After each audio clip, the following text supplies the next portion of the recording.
Kirillov. All of Dostoevsky's heroes question themselves as to the meaning of life. In this, they are modern. They do not fear ridicule. What distinguishes modern sensibility from classical sensibility is that the latter thrives on moral problems and the former on metaphysical problems. In Dostoevsky's novels, the question is propounded with such intensity that it can only invite extreme solutions. Existence is illusory, or it is eternal.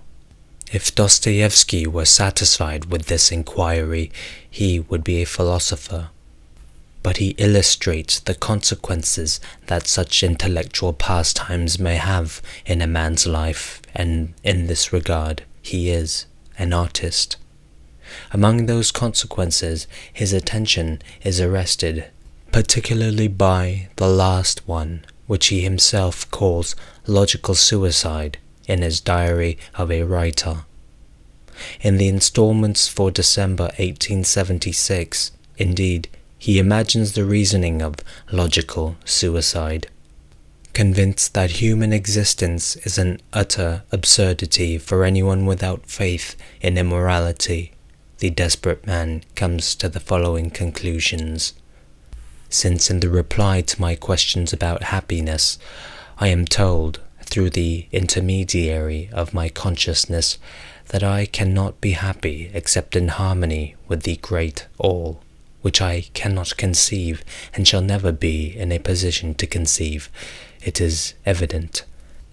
Since, finally in this connection, I assume both the role of the plaintiff and that of the defendant, of the accused and of the judge, and since I consider this comedy, perpetrated by nature altogether, stupid, and since I even deem it humiliating for me to deign to play it, in my indisputable capacity of plaintiff and defendant, of judge and accused, I condemn that nature which with such impudent nerve brought me into being in order to suffer. I condemn it to be annihilated with me. There remains a little humour in that position. This suicide kills himself because, on the metaphysical plane, he is vexed. In a certain sense, he is taking his revenge. This is his way of proving that he will not be had. It is known, however, that the same theme is embodied, but with the most wonderful generality, in Kirillov of the Possessed. Likewise, an advocate of logical suicide. Kirillov, the engineer, declares somewhere that he wants to take his own life because it is his idea. Obviously, the word must be taken in its proper sense. It is, for an idea, a thought that he is getting ready for death. This is a superior suicide. Progressively, in a series of scenes in which Kirillov's mind is gradually illuminated, the fatal thought driving him is revealed to us. The engineer, in fact, goes back to the arguments of the diary. He feels that God is necessary and that he must exist. But he knows that he does not and cannot exist. "Why do you not realize," he exclaims, "that this is sufficient reason for killing oneself?" That attitude involves likewise for him some of the absurd consequences. Through indifference, he accepts letting his suicide be used to the advantage of a cause he despises. "I decided last night that I didn't care." And finally he prepares his deed with a mixed feeling of revolt and freedom. "I shall kill myself in order to assert my insubordination, my new and dreadful liberty." It is no longer a question of revenge, but of revolt. Kirillov is consequently an absurd character, yet with this essential reservation. He kills himself. but he himself explains this contradiction, and in such a way that at the same time he reveals the absurd secret in all its purity. In truth, he adds to his fatal logic an extraordinary ambition which gives the character its full perspective. He wants to kill himself, to become God. The reason is classic in its clarity. If God does not exist, Kirillov is God. If God does exist, Kirillov must kill himself. Kirillov must therefore kill himself to become God. That logic is absurd, but it is what is needed. The interesting thing, however, is to give a meaning to that divinity brought to earth. That means to clarifying the premise. If God does not exist, I am God, which still remains rather obscure. It is important to note at the outset that the man who flaunts that mad claim is indeed of this world. He performs his gymnastics every morning to preserve his health. He is stirred by the joy of Chatov recovering his wife. On a sheet of paper to be found after his death, he wants to draw a face sticking out his tongue at them. He is childish and irascible, passionate, methodical, and sensitive.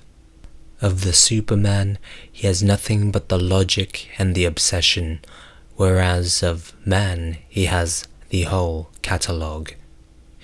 Yet it is he who speaks calmly of his divinity. He is not mad, or else Dostoevsky is. Consequently, it is not a megalomaniac's illusion that excites him, and taking the words in their specific sense would, in this instance, be ridiculous. Kirillov himself helps us to understand. In a reply to a question from Stavrogin, he makes it clear that he is not talking of a God-man. It might be thought that this springs from concern to distinguish himself from Christ, but in reality it is a matter of annexing Christ. Kirillov, in fact, fancies for a moment that Jesus, at his death, did not find himself in paradise. He found out then that his torture had been useless. The laws of nature, says the engineer, made Christ live in the midst of falsehood and die for a falsehood. Solely in this sense, Jesus indeed personifies the whole human drama. He is the complete man, being the one who realized the most absurd condition. He is not the God-man, but the man-God.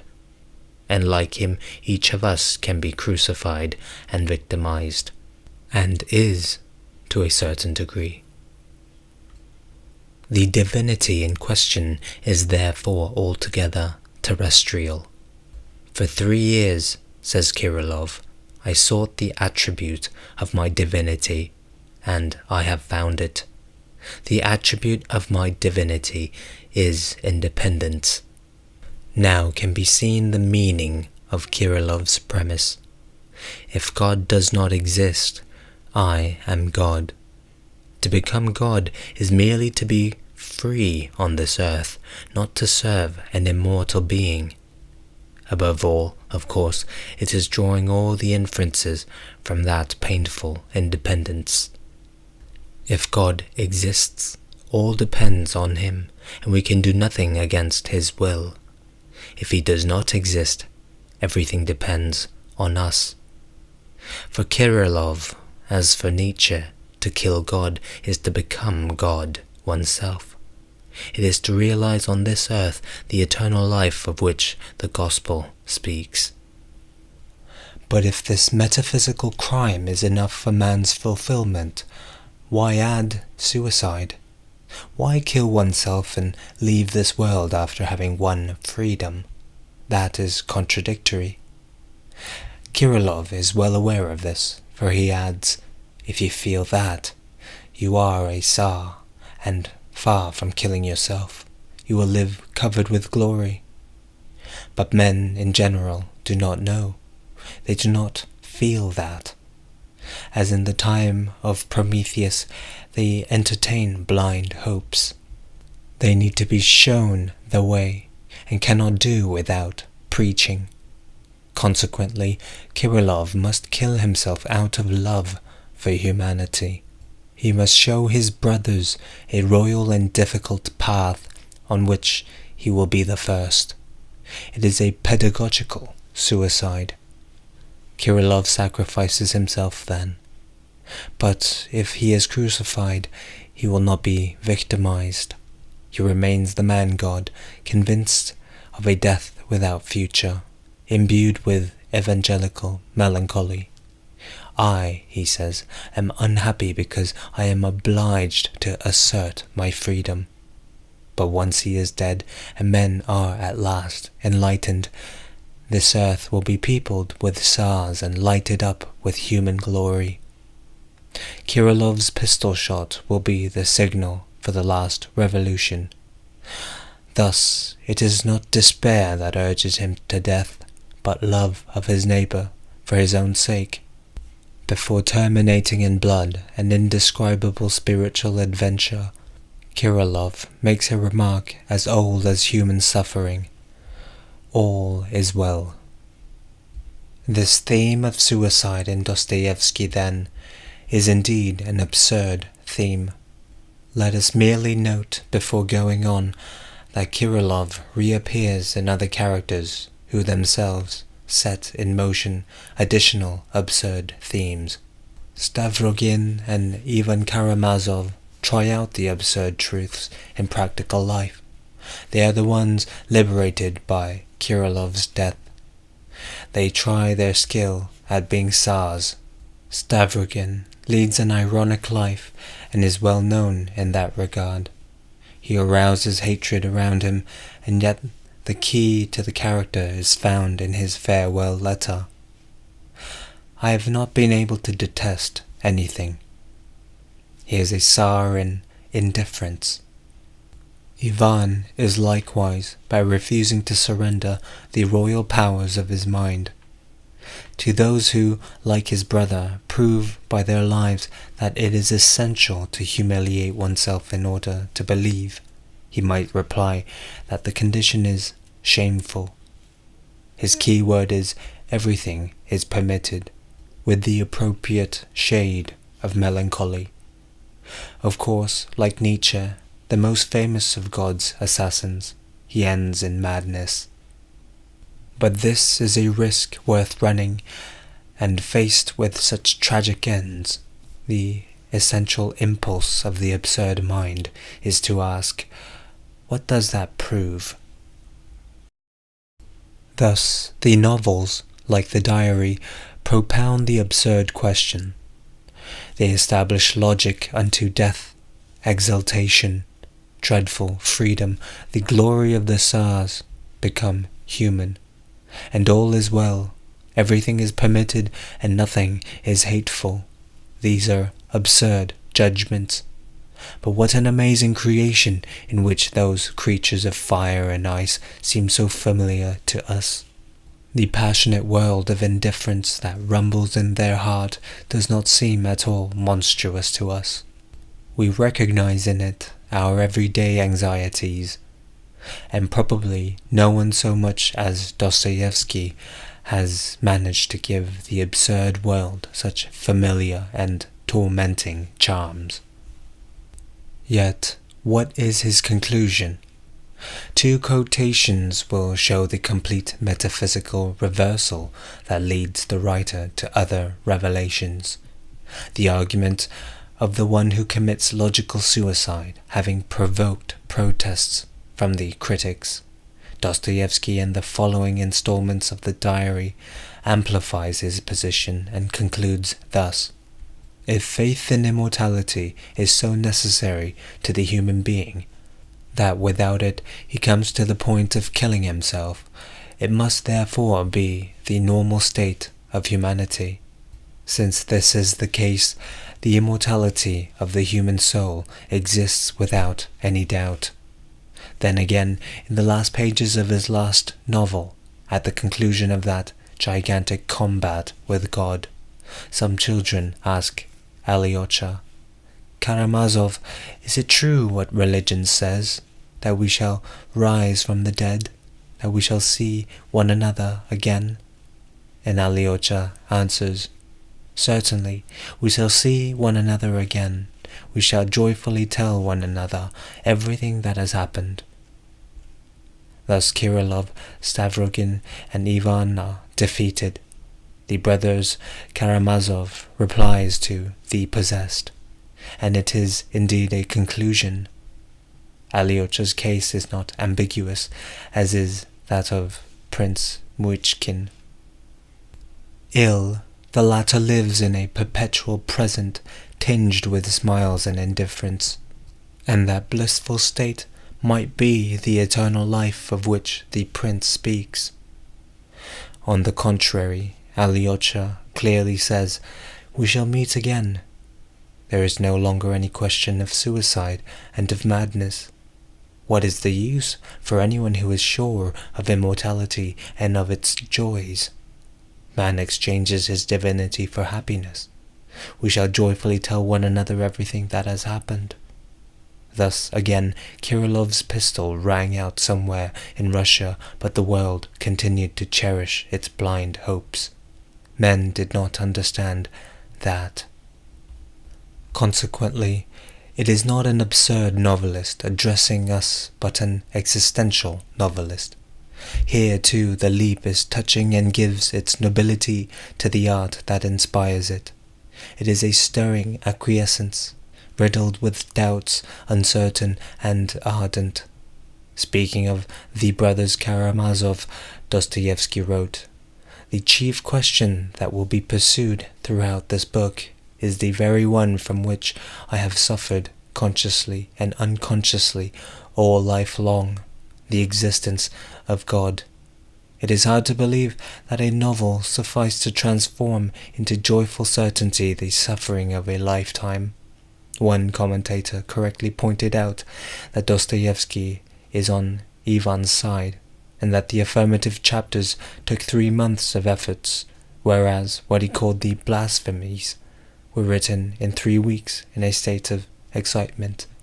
There is not one of his characters who does not have that thorn in the flesh, who does not aggravate it or seek a remedy for it in sensation or immortality. In any case, let us remain with this doubt. Here is a work which, in a chiaroscuro, more gripping than the light of day, permits us to seize man's struggle against his hopes. Having reached the end, the creator makes his choice against his characters. The contradiction thus allows us to make a distinction. It is not an absurd work that is involved here, but a work that propounds the absurd problem. Dostoevsky's reply is humiliation, shame, according to Stavrogin. An absurd work, on the contrary, does not provide a reply. That is the whole difference. Let us note this carefully in conclusion. What contradicts the absurd in that work is not its Christian character, its announcing a future life. It is possible to be Christian and absurd. There are examples of Christians who do not believe in a future life.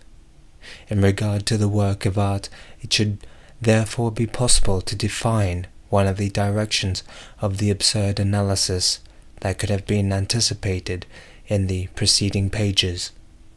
It leads to propounding the absurdity of the gospel.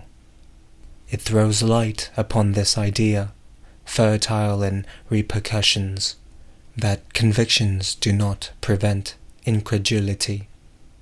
On the contrary, it is easy to see that the author of The Possessed, familiar with these paths, in conclusion took a quite different way. The surprising reply of the creator to his characters, of Dostoevsky to Kirillov, can indeed be summed up thus: existence is illusory, and it is eternal.